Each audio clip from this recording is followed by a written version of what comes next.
नमस्कार। मैं विभिन्न कथाओं को आपके समक्ष प्रस्तुत करने के क्रम में आज एक नई कथा, आयुर्वेद कथा की मैं शुरुआत करने जा रहा हूँ। यह कथा महर्षि भागवत जी के ग्रंथ अष्टांग हृदयम पर आधारित है। इसके सूत्रों को मैं आपके समक्ष प्रस्तुत करूंगा। मैं इसमें अष्टांग हृदयम डॉक्टर ब्रह्मानंद त्रिपाठी जी की पुस्तक का पाठ कर रहा हूँ और उनकी ही सर्वप्रथम मैं भूमिका का पाठ करता हूँ। पुरोवचन। आयुर्वेदी वाङ्मय का इतिहास ब्रह्मा, इंद्र आदि देवों से संबंधित होने के कारण अत्यंत प्राचीन, गौरवास्पद एवं विस्तृत है। भगवान धन्वंतरि ने इस आयुर्वेद को तदिशम शाश्वतम पुण्यम स्वर्गीयम यशस्यमायुष्यम वृत्तिकरम चेति सूत्र 1/19 कहा है। लोकोपकार की दृष्टि से इस विस्तृत आयुर्वेद को बाद में 8 अंगों में विभक्त कर दिया गया। तब से इसे अष्टांग आयुर्वेद कहा जाता है। इन अंगों का विभाजन उस समय के आयुर्वेदज्ञ महर्षियों ने किया। कालांतर में कालचक्र के अव्याहत आघात से तथा अन्य अनेक कारणों से ये अंग खंडित होने के साथ प्रायः लुप्त भी हो गए। शताब्दियों के पश्चात ऋषिकल्प आयुर्वेद विद्वानों ने आयुर्वेद के उन खंडित अंगों की पुनः रचना की।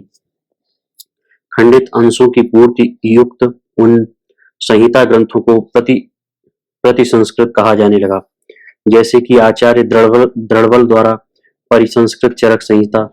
इसके अतिरिक्त प्राचीन खंडित संहिताओं में भेड़ संहिता तथा काश्यप संहिता के नाम से भी उल्लेखनीय है।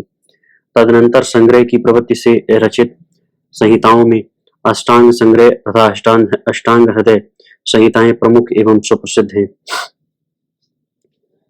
परवर्ती विद्वानों ने वर्गीकरण की दृष्टि से आयुर्वेदी संहिताओं का विभाजन बृहत्त्रयी तथा लघुत्रयी के रूप में किया। बृहत्त्रयी में चरक संहिता, सुश्रुत संहिता तथा अष्टांग हृदय का समावेश किया गया, क्योंकि गुणज्ञेषु गुणा भवन्ति। यह भी तथ्य है कि भागवत की कृतियों में जितना प्रचार प्रसार अष्टांग हृदय का है, उतना अष्टांग संग्रह का नहीं।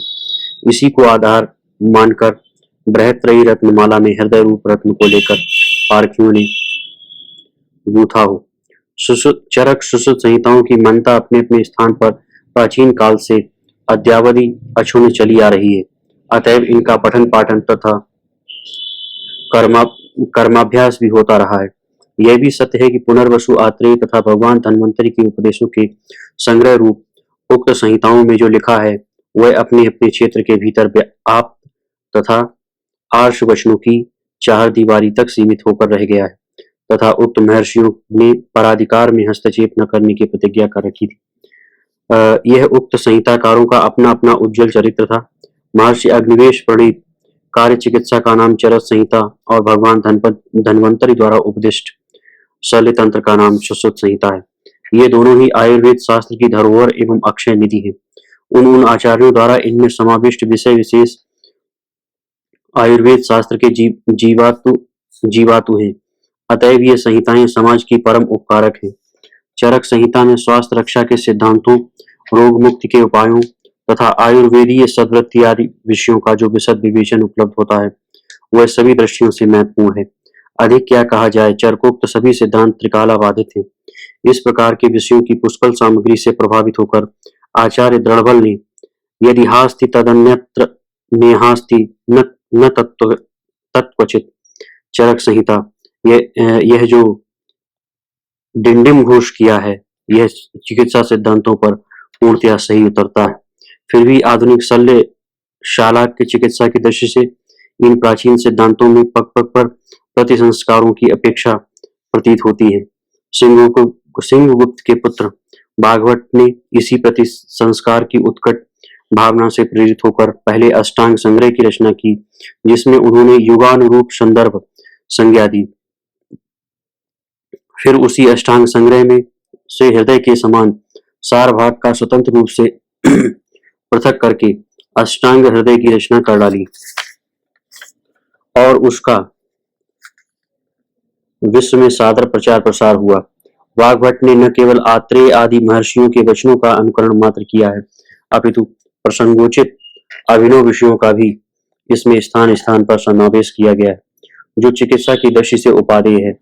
उन्होंने उत्तर स्थान में उन रोगों के निदान तथा चिकित्सा का वर्णन किया है, जिनका वर्णन आरंभ के निदान तथा चिकित्सा स्थानों में नहीं हो पाया था। अतएव आयुर्वेद की बृहत त्रयी में परवर्ती विद्वानों ने अष्टांग संग्रह को छोड़कर अष्टांग हृदय का समावेश कर डाला, जो कि इस ग्रंथ की सर्वांगीण गुणवत्ता का ज्वलंत प्रमाण है। वास्तव में कालिदास के अनुसार पुराण मित्येव न साधु सर्वम न नवीन मित्येव न चाप्यवध्यम संतः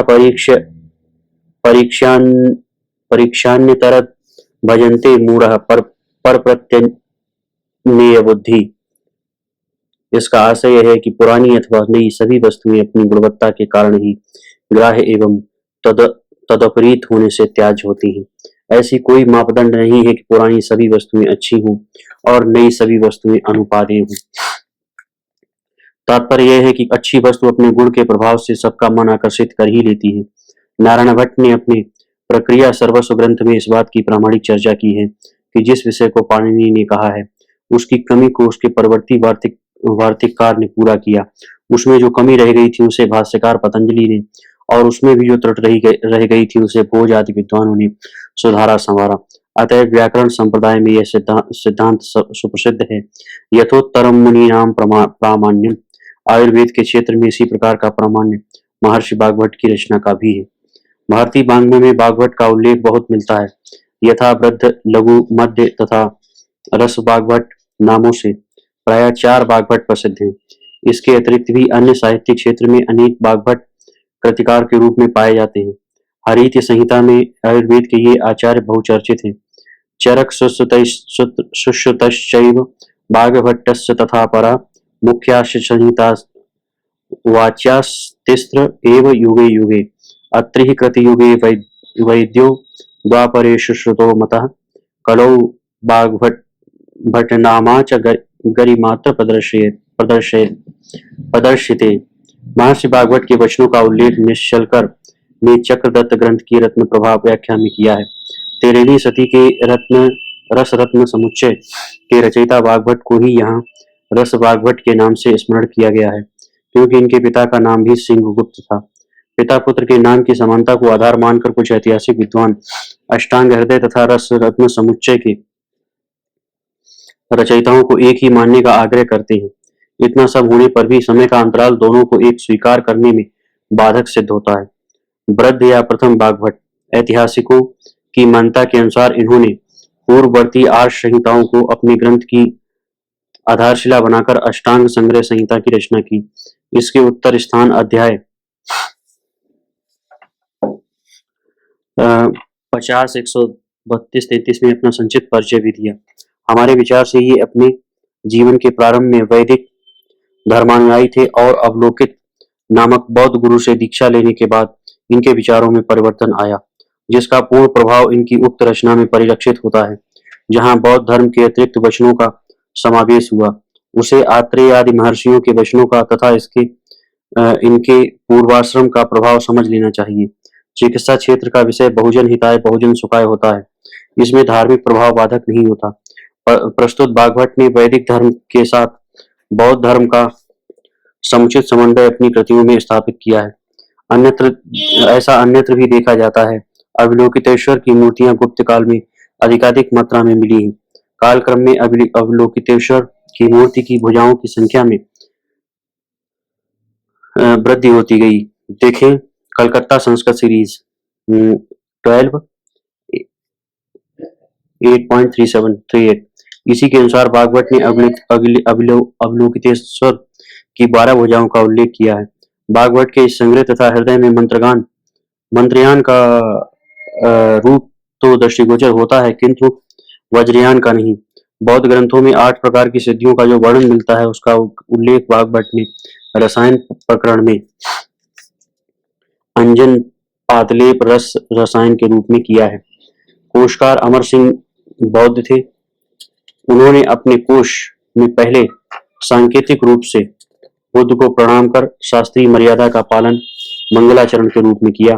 तदनंतर स्वर्ण गणदेवता देवियों तथा दैत्यों के नामों का उल्लेख कर बाद में बुद्ध के नामों का परिगणन करते हुए इन्हीं में जिनका भी समावेश किया वे अब भिन्न रूप में देखे जाते हैं। चीनी यात्री इत्सिंग ने समस्त भारत में प्रसिद्ध अष्टांग हृदय के प्रचार का उल्लेख किया है। इत्सिंग से पूर्ववर्ती बराहमिहिर के ज्योतिष संबंधी सिद्धांत से हृदयकार प्रभावित थे। जैसा कि उन्होंने आत्रेय आदि को अपनी संहिता का जीवातु माना है, परंतु उन्होंने दृढ़ बल का उल्लेख कहीं भी नहीं किया। इससे लगता है कि इनके सामने चरक संहिता का आदिम स्वरूप ही सुलभ था, न कि दृढ़ बल द्वारा प्रतिसंस्कृत रूप। इससे प्रतीत होता है कि दृढ़ बल तथा प्रथम वाग्भट प्रायः समकालीन ही रहे होंगे, अथवा दृढ़ बल कुछ पूर्व रहे हों। बाह्य एवं आभ्यंतर साक्ष्यों की समानता होने पर भी हृदय से संग्रह का कलेवर विशाल है। अतः परिनिरीक्षण करने के बाद हम इस निष्कर्ष पर पहुंचते हैं कि वाग्भट प्रथम का काल 550 ईस्वी मान लेना चाहिए, जैसा कि इतिहासकारों ने स्वीकार किया है। तदनुसार यहाँ पर प्रथम अथवा वृद्ध वाग्भट की चर्चा की गई। अतः इसके आगे अष्टांग हृदय के रचयिता वाग्भट की चर्चा प्रस्तुत है। सांप्रदायिक स्वरूप शास्त्र रचना या शास्त्र चिंतन के क्षेत्र में सभी वर्गों के विद्वानों के विचार सांप्रदायिक भावों को छोड़कर तत्व चिंतन की ओर अग्रसर देखे जाते हैं। कतिपय उदाहरण नामलिंगानुशासन के रचयिता अमर सिंह की भांति वाग्भट भी अपने क्षेत्र में सर्वमान्य एवं सुप्रसिद्ध हुए। बौद्ध जिनेन बुद्ध ने अष्टाध्यायी की काशिका वृत्ति पर काशिका विवरण पंजिका न्यास नामक व्याख्या लिखी है। व्याकरण शास्त्र के क्षेत्र में इसका पर्याप्त सम्मान है।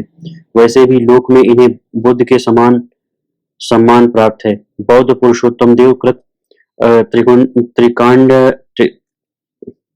त्रिकांड शेष भाषावृत्ति अष्टाध्यायी व्याख्या ग्रंथों का सर्वत्र संभाव से आदर है।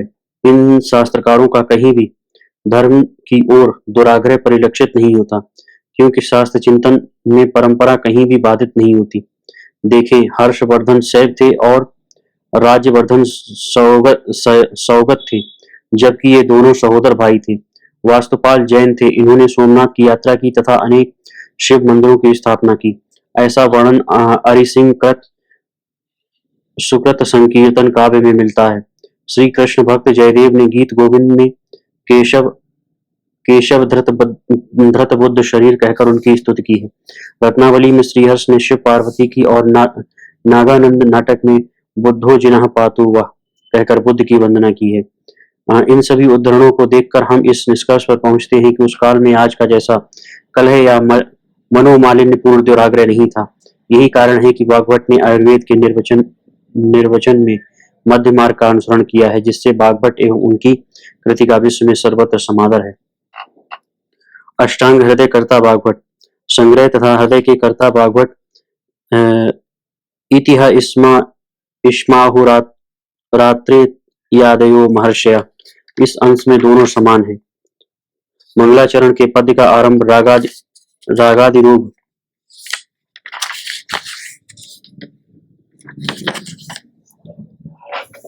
रागादिरोग पद से भी दोनों समान हैं और उपर्युक्त उद्धरण के अनुसार दोनों द्वारा ग्रथित ग्रंथों में चरक शुश्रुतानुयायित्व भी समान है। अधिक क्या कहें, संग्रह के अनेक अविकल पद्य हृदय में सुलभ हैं। इन दृष्टियों से संग्रह एवं हृदय के रचयिताओं को एक मान लेना चाहिए।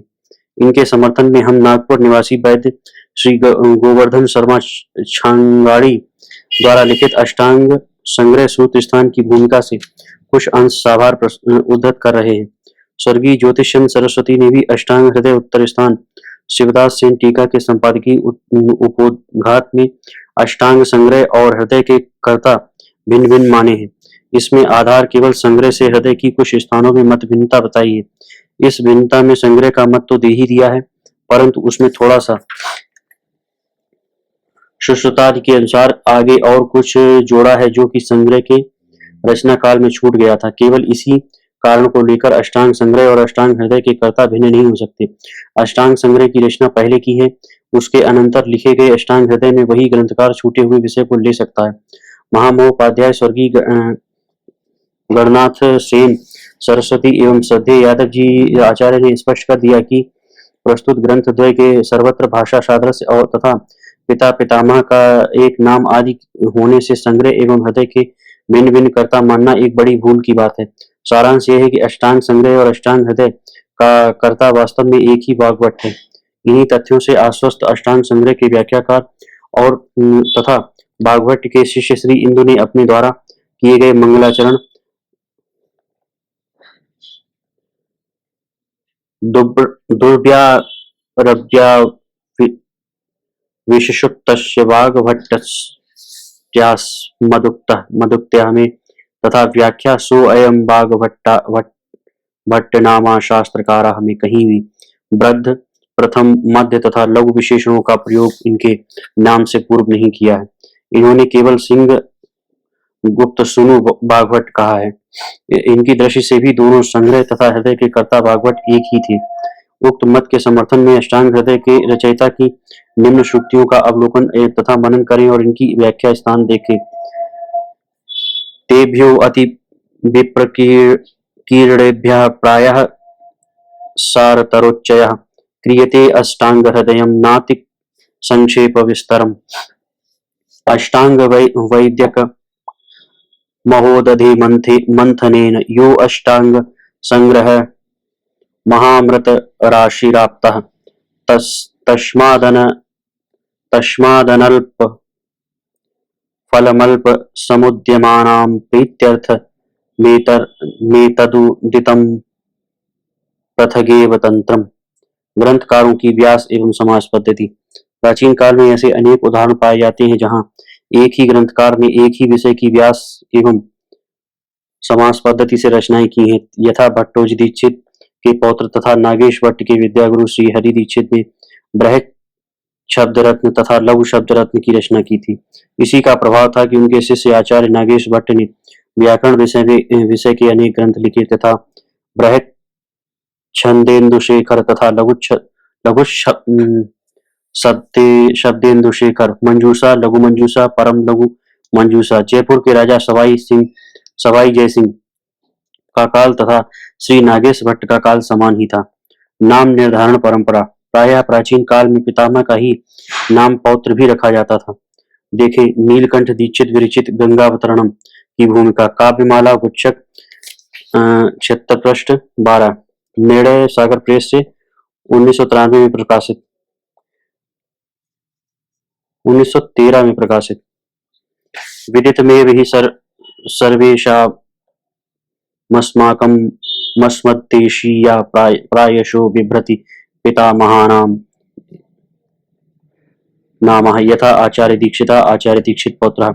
इस प्रकार की यह नाम निर्धारण परंपरा कहाँ थी और कब से चली आई है, यह भी एक गवेषणीय विषय है जिसका प्रभाव वाग्भट नाम पर भी परिलक्षित होता है। देखे भिषक बरो वाग्भट्ट इत्यभूमे पितामह। अष्टांग हृदय का कलेवर। काय बाल ग्रहोर्ध्वांग शल्यदंष्ट्रा जरावृषान अष्टावंगानि के अनुसार आयुर्वेद के 8 अंग ये हैं। नंबर 1 काय चिकित्सा तंत्र। नंबर 2 बाल कौमार भृत्य तंत्र। नंबर 3 गृह चिकित्सा भूत विद्या तंत्र। नंबर 4 ऊर्ध्वांग चिकित्सा शालाक्य तंत्र। नंबर 5 शल्य चिकित्सा शल्य तंत्र। नंबर 6 दृष्टा विचिकित्सा अंगद तंत्र। नंबर 7 जरा चिकित्सा रसायन तंत्र तथा नंबर 8 वृष चिकित्सा वाजीकरण तंत्र। यद्यपि उक्त सभी अंगों में काय चिकित्सा एक ऐसा अंग है जो संपूर्ण काय से संबद्ध रखता है, अतएव इससे सभी अंग प्रभावित हो जाते हैं। फिर भी अन्य अंगों की सत्ता अपने अपने स्थान पर विशेष महत्व रखती ही है। तथापि काय चिकित्सा अंग को सब में प्रधान माना जाता है। इन्होंने भी सुश्रुत की भांति अपने ग्रंथ अष्टांग हृदय को 6 भागों में विभाजित किया। भागवत की प्रतिज्ञा। वैयाकरण संप्रदाय में यह प्रतिज्ञा प्रसिद्ध है कि एक मात्रा लाघवेन पुत्रोत्सवम मन्यते। मन्यते वैयाकरणा। ऐसा लगता है कि अपने ग्रंथ रचना काल में बागभट्ट उस उक्त सूक्ति से प्रभावित थे, अतएव उन्होंने भी न मात्रा मात्र मात्रम्य न मात्रा मात्रमप्यत्र किंचिदाग किंचिदागम वर्जितम एक पीस एक ऐसी प्रतिज्ञा की जिससे ग्रंथ की प्रामाणिकता सिद्ध होती है। उक्त सूत्र का आशय यह इस प्रकार है कि संपूर्ण ग्रंथ में शब्द अथवा वाक्य की बात तो कौन कहे, एक मात्रा भी शास्त्रों के विपरीत नहीं है। इसके अतिरिक्त भी उन्होंने अपने ग्रंथ की प्रामाणिकता को सिद्ध करने के उद्देश्य से प्रत्येक अध्याय के आरंभ में लिखा है, इतिहा इस्माहुरात्रे यादयो महर्षया। आयुर्वेद के प्रति दृढ़ निष्ठा। बागभट्ट कुल क्रमागत अधीत विद्य वैद्य एवं अनेक विषयों के उद्भट विद्वान थे, अतएव वे आयुर्वेद के प्रति स्वयं भी अत्यंत निष्ठावान थे। यही कारण था कि उन्होंने संपूर्ण समाज को यह संदेश दिया है, आयुर्वेदोपदेशेषु विधेयः परमादरः, अर्थात धर्म अर्थ सुख काम नामक तीन पुरुषार्थों की प्राप्ति सुखायु से होती है। अतः इनकी इच्छा रखने वाले पुरुषों को आयुर्वेद के विश्वजनीन उपदेशों का पालन अत्यंत आदर के साथ सदैव करते रहना चाहिए। धन्वंतरी अवतार की कल्पना। रस रत्न समुच्चय ग्रंथ की भूमिका में श्री कृष्णराव शर्मा लिखते हैं, शल्य चिकित्सा के आदिदेव भगवान धन्वंतरी का बागभट्ट नाम से पुनः कलयुग में अवतार हुआ। इस बात को सिद्ध करने के लिए और उनकी पीयूष पांडित्य शक्ति को दिखाने के लिए ही अष्टांग संग्रह कर्ता बागभट्ट ने अपने प्राण हरण के बिना अष्टांग हृदय को सजीव अलग कर दिया। अर्थात उन्होंने अपने इस उक्त वैशिष्ट को उससे बागभट्ट शल्य चिकित्सा विशेषज्ञ थे यह विद्वानों को दिखलाया। उक्त विषय को इस प्रकार समझे, अष्टांग संग्रह सर्वायव पूर्ण आयुर्वेद का शरीर रूप है और अष्टांग हृदय उसके महत्वपूर्ण विषयों का सारभूत हृदय है। शल्य कर्म विशेषज्ञ बागभट्ट ने शरीर तथा हृदय दोनों को अलग करके भी दोनों को जीवित रखा है, यह इनका वैशिष्ट है। वास्तव में यह बागभट्ट का अलंकारिक परिचय है। ग्रंथ रचना कौशल सरस्वती के वरद पुत्र बागभट्ट द्वारा विरचित अष्टांग हृदय की समृद्ध काव्य संपदा से यह सुविदित है कि ये आयुर्वेदी समस्त अंगों के ज्ञाता होने के साथ सुकवि भी थे तथा साहित्य शास्त्र पारावार पारीण भी थे, जो इनके रस छंद रस गुण अलंकार आदि से परिपूर्ण प्रस्तुत काव्य संपत्ति से प्रमाणित होता है। एतदर्थ आचार्य दंडीकृत महाकाव्य लक्षण का अवलोकन करें। सर्वत्र भिन्न वृत्तान्तैरूपेतं लोकरंजकं काव्यं कल्पांतर स्थायी जायते सदलंकृति। छंदा संदोह प्रयोग कौशल। आचार्य क्षेमेंद्र ने अपने सुब्रत तिलक में उन कवियों को दरिद्र कहा है जिन्होंने अपने काव्य की रचना एक ही छंद द्वारा पूर्ण की है, क्योंकि छंद प्रयोग में स्वच्छंद कवि समृत अर्धसमृत तथा मात्राव्रत के प्रयोगों में पूर्ण स्वतंत्र होते हैं। इसी प्रकार के कवियों में बागभट्ट भी अन्यतम है। इन्होंने पाठकों के मनोविनोद के लिए श्रुति मधुर विभिन्न छंदों का स्थान स्थान में प्रयोग किया है। कहीं कहीं तो श्रेष्ठ अलंकार का सहारा लेकर स्वागता पुष्पिताग्रा पृथ्वी शार्दूल विकीर्णित द्रुत विलंबित आदि छंदों को मुद्रालंकार से अलंकृत किया है। यह कवि एवं कविराज बागभट्ट का शास्त्र एवं काव्य कौशल है। मुद्रालंकार परिचय। सूच्यार्थ सूचनम मुद्रा प्रकृतार्थ परई पदई नितंब गुरुवी तरुणी द्रगयुग्म विपुला सचा। अर्थात जिस छंद में उस छंद का नाम सार्थक रूप से श्लेष प्रतिभा द्वारा प्रयुक्त किया गया हो उसे मुद्रा अलंकार कहते हैं। यहाँ अनुष्टुप छंद के वेदों में परिगणित युग्म विपुला छंद का द्वयार्थक प्रयोग किया गया। इसी प्रकार के काव्य कौशल का प्रयोग बागभट्ट ने अपने अनेक स्थानों पर किया है। कतिपय अन्य उदाहरण भी देखें। हिंगू ग्राविड शुंठ जाजी विजया वाट्याभिधानमयी श्चूर्ण कुंभ निकुंभ मूल सहितई भागोत्तरम वर्धितई पीतः कोष्ण जलेन कोष्ठ जरुजो गुल्मोदरादीनयम् शार्दूलः प्रशभं प्रमथ्य हरति व्याधीन मृगैधानिव। उक्त शार्दूल विगीत छंद के चतुर्थ चरण में द्वयर्थक शार्दूल शब्द का प्रयोग अपने विविध अर्थों को प्रकट कर रहा है। नंबर 2, सहचरम सहचरम सुरदारुशनागरम क्वथित क्वथितमंभसि तैलविमिश्रितम् पवन पीड़ित देह गति पिबेत तत विलंबित गो भवतीच्छया। इस पद में आया हुआ द्रुत विलंबित पद छंद तथा अपने प्रसंगोचित महत्वपूर्ण अर्थ का भी बोध करा रहा है। बीज कस्य रसमंगुली हार्यम शर्करां मधुघृतं त्रिफलां च शीलयस्तु यत्सु पुरुषेषु जरत्ता स्वागता अपि विनिवर्तत एव। इस पद में प्रयुक्त स्वागता पद छंद एवं अपने अर्थ का विशिष्ट सूचक भी है। मधुमुखमिव सोत्पलं प्रियायाः कलर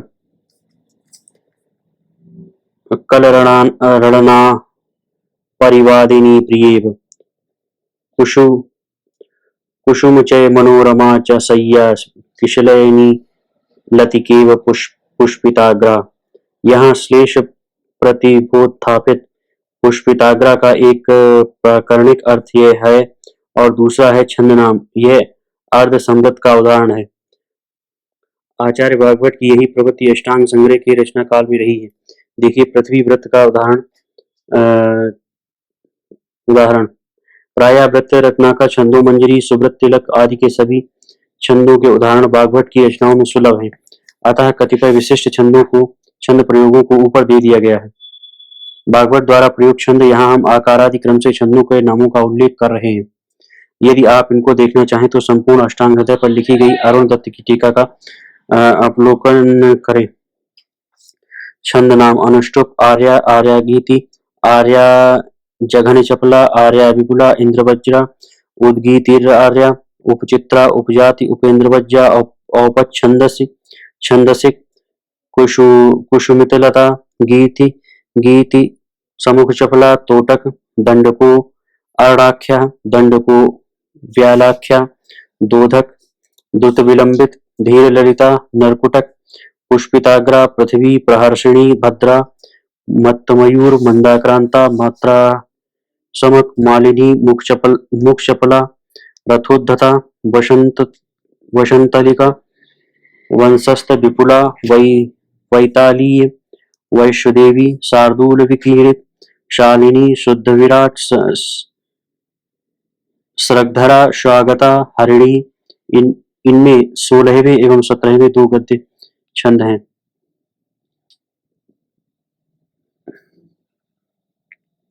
दंड को अर्णाख्या दंड को व्यालाख्या।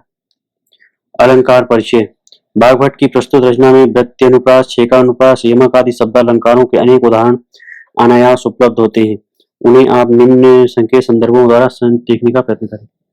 रचना वैशिष्ट्य भागवत की रचना में स्थल विशेष पर उनके काव्यगत प्रसाद सुकुमार माधुर्य आदि जो विशिष्ट गुण देखे गए हैं उनमें से कतिपय स्थलों के संक्षिप्त संकेत सूत्र यहाँ दिए जा रहे हैं। तदनुसार आप साहित्य सुधा का रसास्वादन करें। मद्यपान विधि का वर्णन देखें।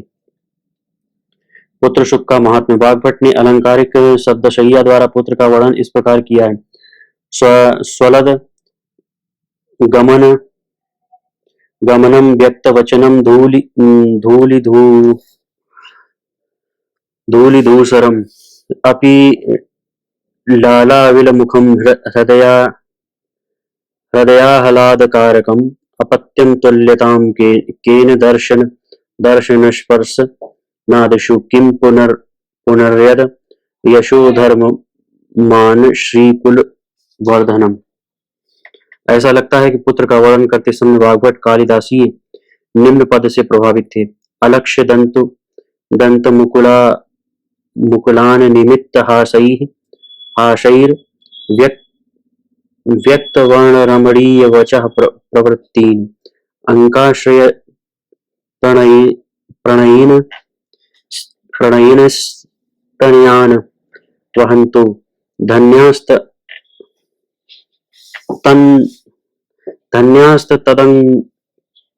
तदंगरजसा मलिनी भवन्ति। भागवत की विशेषता, इन्होंने इतिहा स्माहु रात्रेयादयो महर्षिया इस प्रतिज्ञा का परिपालन करते हुए आत्रेय आदि के विचारों, सिद्धांतों, चिकित्सा विधियों तथा अपने सभी पूर्ववर्ती आचार्यों ब्रह्मा, अश्विनी कुमार, वशिष्ठ, भार्गव, अगस्त्य, भेड़ भेड़ल, हारीति, बृहद्रकाश्यप, कश्यप, अग्निवेश, आत्रेय, पुनर्वसु, धन्वंतरि, शौनक, निमि, विदेहाधिपति, जिन, माणिभद्र आदि द्वारा कहे गए औषध युगों का अपने तंत्र में संग्रह किया है। इनके इस रचना कौशल को देखकर यह निसंकोच कहा जा सकता है कि ऐसी विषय संपदा इनके पूर्ववर्ती किसी दूसरे ग्रंथ में दुर्लभ है। अतएव सूक्तिकारों ने सूत्र स्थाने तो बागभट्टा कहकर इनकी प्रशंसा की है। दूसरे आचार्यों ने कलो बागभट्ट नामाच कहकर आयुर्वेद जगत में इसी का एकमात्र साम्राज्य स्वीकार किया है। सुना जाता है कि इसके अतिरिक्त इन्होंने अष्टांग निघंटु तथा अष्टांगावतार नामक 2 अन्य ग्रंथों की भी रचना की थी। इस विषय में अन्य विद्वान सहमत नहीं है। अष्टांग निघंटु की हस्तलिखित पांडुलिपियां ओरिएंटल लाइब्रेरी मद्रास में तथा तंजौर ग्रंथ संग्रहालय में है, जो आज तक प्रकाशित नहीं हो सकी।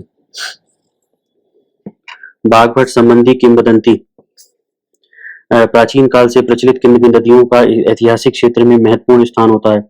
तदनुसार सुना जाता है कि एक बार भगवान धन्वंतरि कलयुग के कुप्रभाव से पीड़ित मनुष्य किस प्रकार निरोग हो, इस शुभकामना से वे अत्यंत मनोहर पक्षी का रूप धारण कर उस समय में सुप्रसिद्ध वैद्यों के प्रत्येक घर के पास जाकर को अरुक इन 3 प्रश्नों को पूछते थे। उत्तर न मिलने पर वे एक घर से दूसरे घर में चले जाते थे। इस प्रकार एक दिन सिंधु प्रदेश में स्थित वैद्यराज बागभट्ट के आंगन के समीप स्थित खिले हुए वृक्ष की शाखा पर बैठकर फिर उन्होंने वे ही 3 प्रश्न पूछे।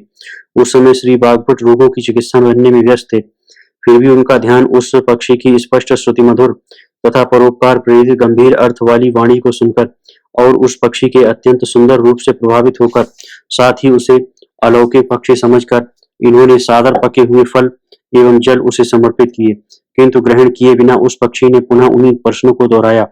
तब बागभट्ट ने सोचा, यह पक्षी जब तक अपने प्रश्नों का उत्तर नहीं पाएगा तब तक यह खाएगा पिएगा नहीं। ये निश्चय करके भागवत ने उसके उन प्रश्नों का उसी शैली में शास्त्र सम्मत इस प्रकार उत्तर दिया। हितभुक, मितभुक, अशाकभुक। भागवत के उन उत्तरों को सुनकर उसके द्वारा समर्पित फल जल का सेवन कर प्रसन्न होकर उस पक्षी ने कहा, मैं सुयोग्य वैद्य की परीक्षा के लिए पक्षी का रूप धारण कर भारतवर्ष में घूमता हुआ यहाँ आया हूँ। मैं तुम्हारे इस आयुर्वेदिक ज्ञान से अत्यंत प्रसन्न हूँ। तुम अष्टांग आयुर्वेद की रचना करो। ऐसा कहकर वह पक्षी अंतर्ध्यान हो गया। इसके पश्चात ही इन्होंने अपने इन ग्रंथ रत्नों की रचना की। यह किंवदंती चिरकाल से भागवत के साथ अनुष्यूत है। परवर्ती कतिपय ग्रंथकार एवं ग्रंथ कल्याणकारक इसकी रचना आचार्य उग्रादित्य ने की थी, जो ये जैन धर्मानुयायी थे। अतएव उन्होंने अपनी धर्म परंपरा के अनुरूप चरकोक्त माधु तैलिक वस्ति के स्थान पर गौड़ तैलिक वस्ति का विधान किया है, क्योंकि जैन संप्रदाय के आचार्य प्राणिज द्रव्य मधु का प्रयोग नहीं करते। योग शतक। इस ग्रंथ के रचयिता श्री नागार्जुन है। अल-बरूनी ने अपनी यात्रा के प्रसंग में जिस नागार्जुन का उल्लेख किया है, वे 8वीं और 19वीं सदी के आचार्य थे, न कि ये सुश्रुत संहिता के प्रति संस्कर्ता थे। इन्होंने अपने ग्रंथ में अनेक पद्य अष्टांग हृदय से लिए हैं। अतः निश्चित रूप से यह बागभट्ट से परवर्ती रचना है। इसमें आयुर्वेद के 8 अंगों के विवरण के अतिरिक्त उत्तरंग भी दिया है। वररुचि द्वारा लिखित योग शतक इससे भिन्न है।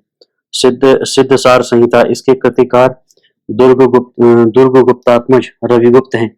ये बौद्ध धर्मावलंबी थे। 10वीं सदी में वर्तमान चंद्रक ने अपनी रचनाओं में सिद्ध सार संहिता में अनेक स्थलों को उद्धृत किया है। उक्त संहिता के रचयिता 9वीं सदी में विद्यमान थे। यह ग्रंथ अद्यावधि अप्रकाशित है। इसकी 3 पांडुलिपियां नेपाल सरकार के पुस्तकागार काठमांडू में सुरक्षित हैं। हृदय के टीकादार अकोला निवासी हरिशास्त्री पराडकर वैद्य ने अष्टांग हृदय के बागभट्ट विमर्श में 34 व्याख्याओं तथा 23 व्याख्याकारों के नाम दिए। इनमें से श्री अरुणदत्त द्वारा रचित सर्वांग सुंदरा व्याख्या संपूर्ण तथा श्री हेमाद्रि द्वारा रचित आयुर्वेद रसायना व्याख्या अपूर्ण है, जिसके शेष अंश अद्यावधि प्राप्त नहीं हुए। भागवत संहिता अपने गुणों से सर्वत्र सम्मानित है, अतः प्राय सभी भाषाओं में इसके अनुवाद सुलभ है। भागवत के व्याख्याकार अरुणदत्त श्री मृगांक दत्त पुत्र के श्री अरुण दत्त ने अष्टांग हृदय की सर्वांग सुंदरा नामक व्याख्या लिखी है। अन्य टीकाओं की तुलना में यह महत्वपूर्ण है। इन्होंने इसमें यथासंभव पदों के अर्थ दिए हैं, शंका युक्त स्थलों का समाधान किया है, प्रायः छंदों के नाम निर्देश तथा उनके लक्षण दिए हैं। विषय का समर्थन करने के लिए प्राचीन आयुर्वेदीय शास्त्रों के उद्धरण उद्धृत किए हैं, साथ में उनको उनके ठीक ठीक संदर्भ संकेत भी दिए हैं। आवश्यकता अनुसार यत्र तत्र छंद व्याकरण आदि का परिचय भी दिया है। यद्यपि अरुणदत्त नामक अनेक विद्वान भी हुए, तथापि अष्टांग हृदय के व्याख्याकार मृगांक दत्त के पुत्र अरुणदत्त ही हैं, जैसा कि इन्होंने ग्रंथारंभ के व्याख्या के तृतीय पद में कहा है। श्रीमन मृगांक तनयष्टीकामष्टांग हृदयस्य श्रीमानरुणः कुरुते सम्यक् द्रष्टुः पदार्थ बोधाय। भागवत के व्याख्याकार हेमाद्रि देवगिरी निवासी महाराजाधिराज महादेव के पुत्र श्री राम के शासनकाल में हेमाद्रि ने चतुर्वर्ग चिंतामणि नामक ग्रंथ की रचना की है। इन्होंने ही इसके बाद अष्टांग हृदय पर टीका की। प्राचीन काल में पंडितों की प्रतिभा बहुमुखी देखी जाती थी। आज हृदय में जो उनकी टीका देखी जाती है वह केवल अष्टांग हृदय के सूत्र स्थान तथा कल्प सिद्धि स्थानों पर ही है, अन्यत्र नहीं। इसकी टीका का नाम आयुर्वेद रसायना है। विशेष हेमाद्रि ने अपनी व्याख्या द्वारा अष्टांग हृदय में निर्दिष्ट विषयों का अपनी योग्यता अनुसार अत्यंत सूक्ष्म विवेचन प्रस्तुत किया है। अनेक स्थानों पर इन्होंने अरुण दत्त की व्याख्या का खंडन करके अपने मत की बुद्धिपूर्वक स्थापना की है, और कहीं कहीं तो उन्होंने अरुण दत्त की व्याख्या से भी विस्तृत विवरण उपस्थित किया है। ऐसे अवसरों की चरक ने बुद्धैर विशेष तत्राशीत कहा है। सच तो यह है कि विद्या गुरुणाम गुरु पाठवेद तथा प्रक्षिप्त पद वैदिक वाङ्मय को छोड़कर परवर्ती सभी प्रकार के साहित्य में पाठ वेदों तथा प्रक्षिप्त गद्यों एवं पद्यों की भरमार देखी जाती। तद्विध विद्वान भी प्रसंगोचित पाठवेद को देखकर उनके समर्थक हो जाते हैं। इदम इत्यथ ये ऐसा ही है कि कोई कसौटी उनके पास भी नहीं होती। प्रस्तुत हृदय की व्याख्या करते समय मैंने निर्णय सागरी प्रति को अपने ग्रंथ का मूल आधार माना है। उससे भी जहाँ जहाँ स्खलन थे उसको यथा बुद्धि बलोदय ठीक करने का प्रयास किया है। फिर भी अनेक स्थानों पर ऐसा अनुभव हुआ कि जो पूर्ण पाठ में ऊपर होना चाहिए था वह पाठ नीचे टिप्पणी में दिया गया है।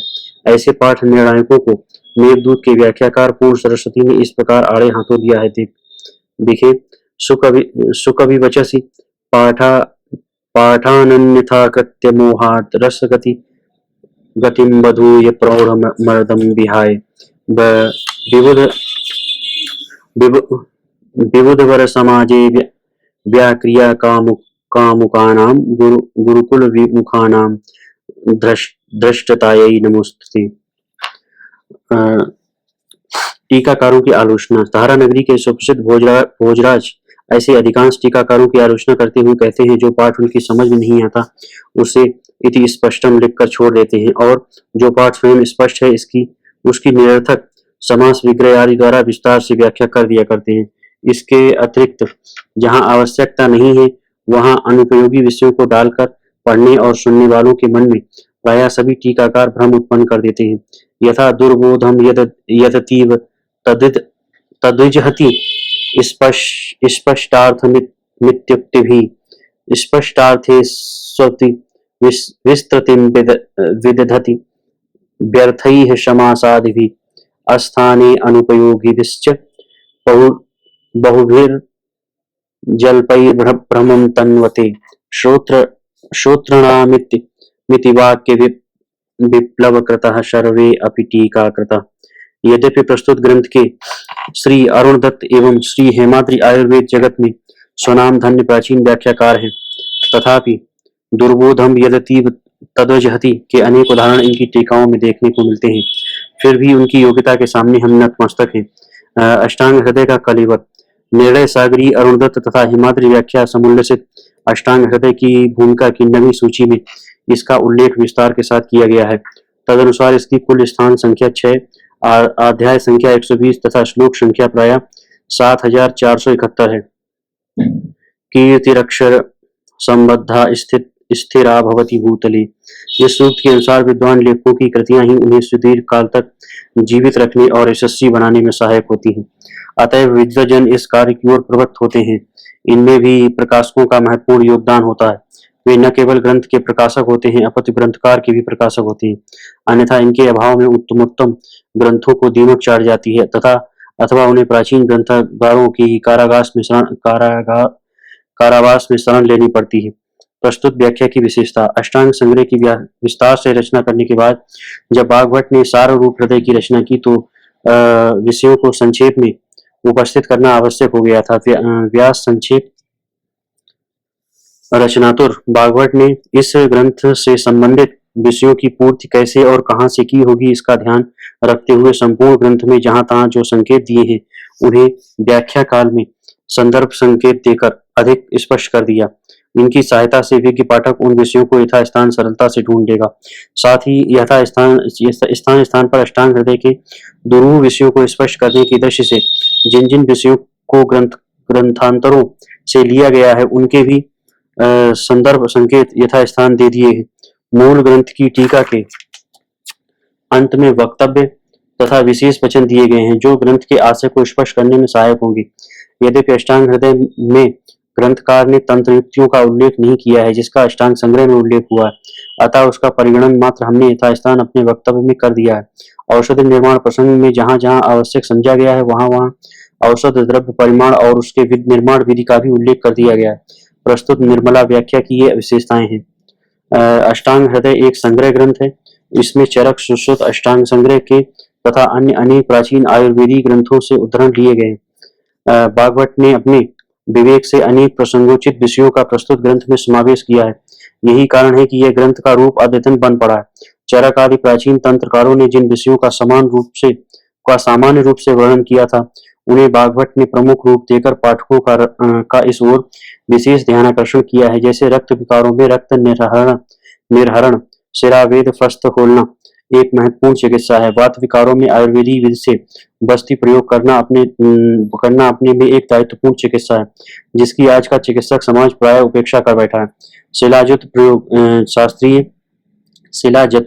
प्रयोग शास्त्रीय विधि से इसका दीर्घ काल तक सेवन करना तथा कराना चाहिए। पथ्य का विचार करके किया गया इसका प्रयोग रोग को नष्ट करके दीर्घायु प्रदान करता है। अग्रे द्रव्य संग्रह प्रमुख रोगों में हितकर है। भूल किसी से भी हो सकती है क्योंकि कहा गया है प्रमादो धीमतामपि, अतः प्रामादिक अंशों को छोड़कर महत्वपूर्ण विषयों को ग्रहण करना विद्वानों का कर्तव्य है। आभार।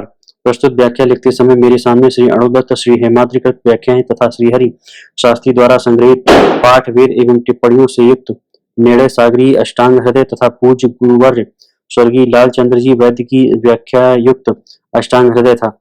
जब इन सबसे मुझे प्रेरणा मिली तब तदर्थ उन सबके प्रति मैं नतमस्तक हूँ। आत्रेय कल्प संप्रति दिवंगत पीयूष पाणी गुरुवर पंडित प्रवर लालचंद्र जी वैद्य प्रधानाचार्य श्री अर्जुन आयुर्वेद महाविद्यालय वाराणसी का आभार मैं किन शब्दों में के द्वारा प्रकट करूं, जिनकी स्नेह सुधा से छात्रावस्था में सिंचित मेरा शरीर ज्ञानामृत से आप्लावित मेरा उत्तमांग तथा अमोघ आशीर्वादों से मेरा भूत वर्तमान एवं भविष्य संवर्धित एवं परिरक्षित है। उनके प्रति सदैव नतमस्तक रहना ही मेरी शोभा है। व्याकरण में पतंजलि, न्याय में गौतम, वैशेषिक दर्शन में कणाद, सांख्य में कपिल, मीमांसा में जैमिनी, छंद शास्त्र में पिंगली मुनि, साहित्य में भास और कालिदास के प्रतिस्पर्धी, पाश्चात्य साहित्य के विशेषज्ञ महाकवि पंडित प्रवर बसंत त्रयंबकम शेवड़े का भी मैं पाश्चात्य साहित्य के विशेषज्ञ महाकवि पंडित प्रवर बसंत त्रयंबक शेवड़े का भी मैं अधर्मण हूँ, जिन्होंने विविध शास्त्रों के उद्भट विद्वान भागवत की प्रस्तुति कृति में स्थान स्थान पर आए हुए व्याकरण संबंधी पदों को स्पष्ट कर मेरा पथ प्रशस्त किया। इस अवसर पर कृषकाय किंतु अलग उत्साह संपन्न अपनी सहधर्मी के स्वास्थ्य संपन्न दीर्घायुष्य की कामना करता हूँ, जिनके सहयोग से मैं आज तक का साहित्य सृजन कर सका और भविष्य में भी कुछ कर सकूं। यही सांब सदाशिव से मेरी करबद्ध प्रार्थना है।